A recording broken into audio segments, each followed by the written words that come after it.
Good afternoon, everyone. As Jordan said, my name is Sarah Tencer. I work on the patient advocacy team at Edgewise Therapeutics. I got my start connecting to the Duchenne community about 15 years ago when I served as a camp counselor for an MDA summer camp in the U.S. and so have really had most of my career in this space since then, first as a social worker and then moving over to the research side of things to help with our clinical trials. So today I'll share a little bit about Edgewise itself and kind of where we are. And let's see if I can learn how to use this like everyone else has. Which button do I push? The green one. Okay, there we go. We all have to learn for ourselves. Okay, I already introduced myself. So a little bit of an overview about Edgewise Therapeutics. We were founded back in 2017. We're based in the United States in Boulder, Colorado, and are focused on serious muscle disease, so including Becker and Duchenne muscular dystrophy. As Dr. McAdams mentioned earlier, we're focused on the preservation of muscle, so preventing or lessening injury that could happen within Becker and Duchenne. Our goal with the investigational agent that I'll share a little bit about is to have something that would be mutation agnostic that could be either standalone or used in combination with other therapies. A little bit about our approach. I have a schematic on the next slide that's also a little similar to one that Dr. McAdams had, but we are focused on specific muscle fibers that are especially susceptible to damage within Becker and Duchenne when the muscle contracts.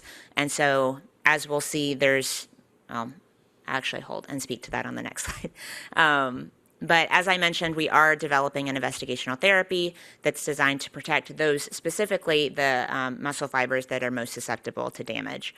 We have ongoing clinical trials in both Becker and Duchenne to look at the safety and efficacy of our investigational agent. Okay, so this is what I was jumping ahead to, but we saw a schematic a little bit like this earlier where you see on one side a non-affected muscle fiber group and on the other side a dystrophic muscle fiber group. And so you'll see little strands of muscle fibers connected by dystrophin. And so because muscles contract, or the fibers contract at different rates, you'll see that the one in the middle is contracted a lot while the others might not be. And so the dystrophin serves as a little bit of a shock absorber so that the strain that's put on that fast muscle fiber is spread throughout all of the fibers around it. So when that dystrophin is missing, or when it's only partially available or not fully functional, when those muscle fibers contract more so than the fibers around them, there's no one there to support it. And so it's not getting spread across. All of that stress is being put on that one muscle fiber. So in Edgewise, when we talk about protecting the most susceptible muscle fibers, these are the ones that we're talking about. We're talking about the ones that contract more so. How can we protect them to where they're not incurring as much mechanical stress when that contraction happens? Which we know muscle contraction happens anytime we move our bodies. When we move our arms, when we walk, when we sit down. And so this injury could be happening consistently, and so trying to prevent that is very important. A little bit about our pipeline. So as I mentioned, we have ongoing trials in both Becker and Duchenne. We're a little bit further in Becker. That's where we got our start. And you'll see here, we went through the phases earlier of phases 1 through 4. And our Becker trial is a little bit in an in-between stage, so it's called a pivotal cohort. And this is one that technically falls under the phase 2 designation, but is a large enough sample size that you could potentially go to a regulatory body following that. And you may have enough data at that point, or you then may be asked to go into a phase 3. And so that trial is ongoing. It's global. It's not just in the US, but unfortunately does not have any sites in Canada. And then our Duchenne trial, we are in phase 2. We actually just wrapped that up recently, but are still in conversations about what the future for that could look like. And so open label extension was a term thrown around earlier, where individuals who are enrolled in a trial, they're first put into either a drug group or a placebo group, and then after a certain point they may roll over into that open label extension to where everyone in the trial has access to the drug. And so while we're in these continued conversations, everyone who is enrolled in the trial has continued access to the investigational agent, and we're able to continue monitoring over this longer period of time. I also included on here, and this is maybe a little bit less relevant, but Previously, we did also look at how our investigational agent might interact with exercise, if that was something that was prescribed on top of it. And we had a phase 2 trial in that focused not only on Becker, but also included limb-girdle and McArdle. And so what I'm going to speak about primarily today is the endpoints that we have chosen. And so to provide a little bit of context about endpoints, when a clinical trial is designed, we have to decide how are we going to measure if it's safe and is it effective. So how are we going to know if it meets its goals? And so every clinical trial has to decide what that endpoint is going to be, and it'll select a primary endpoint to measure that success. There may also be secondary endpoints or exploratory endpoints that might look at other components of the disease, or maybe things to help support the data later on. But everyone will have that primary endpoint. So for Edgewise and our Becker and Duchenne trials, that primary endpoint is the North Star Ambulatory Assessment, or the NSAA. How many in the room are familiar with the NSAA or have had this done? Okay, a handful. So I'll give a little bit of an overview for those who maybe aren't familiar or maybe need a refresher, haven't done this in a while. This is a functional assessment. It's specifically for people who are still able to walk, and it's a collection of 17 different activities. This can include things like getting up off of a chair, stepping down off of a stair, and they're things that are supposed to model activities that you might come across in your everyday life. And it's a pretty well-established and standardized tool, especially in Duchenne, where there have been more clinical trials. A lot of them have used this North Star Ambulatory Assessment. And so because it's very standardized, if you go to, whether it's a regular clinic visit or you're participating in a clinical trial, you'll notice the 17 activities are always done in the exact same order because we want to make sure there's as much consistency when doing this as possible. And then how this is scored is that with each individual activity, you'll be given a score of 0 to 2 based on how well you're able to perform that activity. So I'll use getting up from a chair as an example. If you're able to get up off of a chair without having to push up off of the arm, without having to pull up on anything, you would be given a score of 2. If you're able to get out of a chair, but you can't do it unless you adapt in some way. So maybe you lean onto a table, maybe you use the armrests, but you're still able to do that activity, you would be given a score of 1. And then if you're not able to do the activity, even if an adaptation is available, you would get a 0. And so each of those activities is scored individually. And then the maximum score then would be a score of 34, and then all the way down to 0 if you aren't able to perform any of the activities. And this is something that is both used as an endpoint in clinical trials, but I'll also note it can sometimes be used as an inclusion and exclusion criteria as well.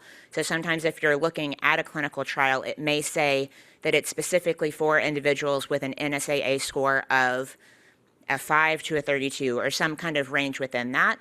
And so if you're interested in a clinical trial and you see that, if you haven't done the NSAA before, that would be something to speak with your clinician about.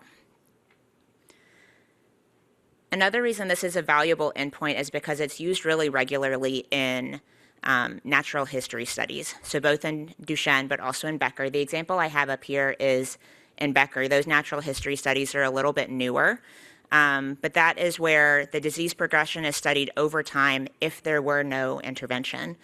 And so in addition, in a clinical trial, to being able to compare the drug study group with the placebo group, if you have that natural history study data, you can also compare how your control group is doing against what that natural progression of the disease might look like.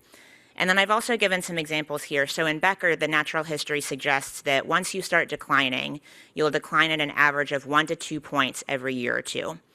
And so what this could look like in real life, what those activities translate to, getting up off of a chair, that could be sitting at a table like we are today, or it could be something like getting up off of the toilet.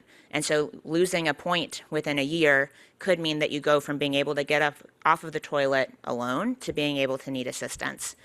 It could mean being able to step up off of a curb without having to find a ramp, find a rail, to being able to have to use an assistive device or find a different way to go over a curb or find an area where there's not one.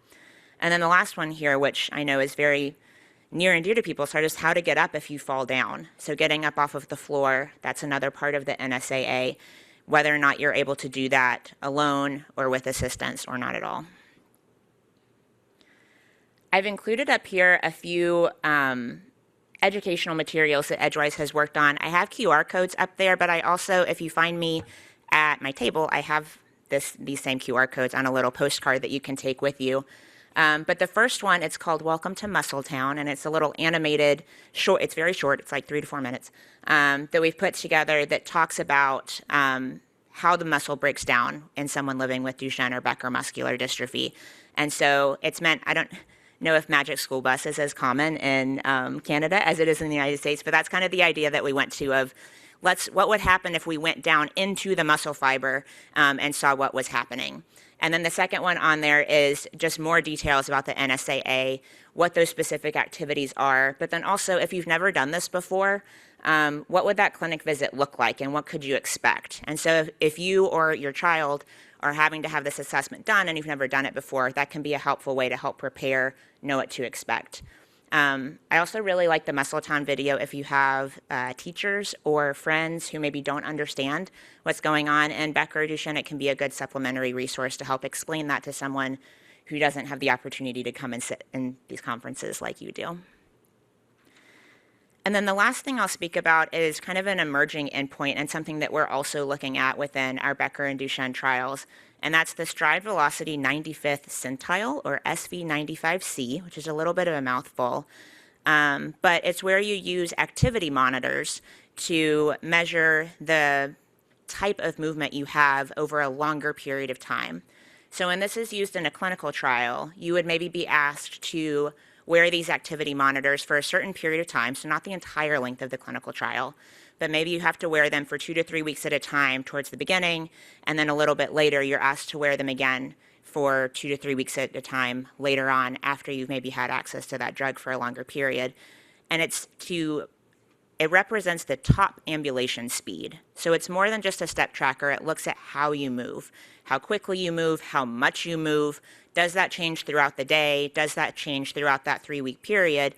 And it's a nice supplement to the NSAA because it's not a point in time.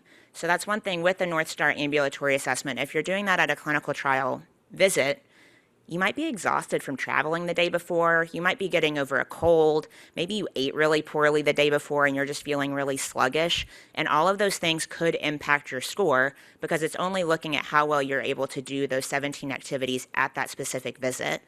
Whereas the SV95C is going to be worn over a longer period of time. And so it's not going to have as much variance in how you might be feeling on a certain day or a certain afternoon. So this is something, it's not as well established as the NSAA just because it hasn't been around as long. It's technology based, but it is something that's becoming more recognized as a potential endpoint and one that we're using as one of those secondary endpoints at Edgewise. So to summarize, we have ongoing trials both in Becker and Duchenne. We're specifically looking at how to protect those most susceptible muscle fibers from the damage that happens when muscles contract. And we're evaluating this by looking at the NSAA and the stride velocity 95th centile.